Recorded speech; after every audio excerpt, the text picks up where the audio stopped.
আজকে আমার ছোট্ট মিনি কিচেনে অনেক বড় কিছু রান্না হবে। এর জন্য আমি দেখেন সবকিছু রেডি করে নিয়ে চলে এসেছি। জালটা ধরিয়ে দিয়ে তেল দিয়ে দিলাম। সেটা হচ্ছে বড় একটা মুরগির ডিম। আমি আজকে পুষ করব।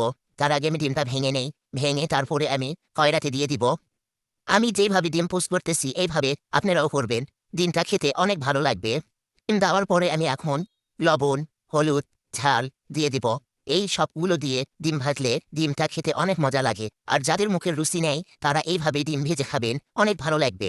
আর মুখের রুচি ফিরে আসবে। সব দিয়ে এইবার আমি ঢাকনা দিয়ে ঢেকে রাখবো, কারণ অনেক বড় ডিম হতে একটু সময় লাগবে। তাই কিছুক্ষণ ঢাকনা দিয়ে ঢেকে তারপরে আমি ডিমটা উল্টে দিব। এর জন্য আমি দেখেন ডিমটা একটু সাইডে লেগে গেছে। এরপরে আমি ভালো করে তুলে নিয়ে ডিমটা উল্টে দিব।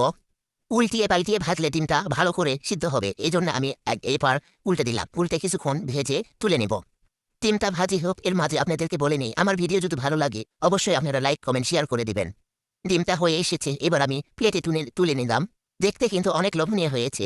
এবার আমি ডিমটা কেটে দেখাবো ভিতরে সুন্দরভাবে ভাজা হয়েছে। তার আগে আমি কয়রাটা নেমে নিলাম, আর পুড়ে যাচ্ছে। এই যে দেখেন আমি এখন ডিমটা কাটবো।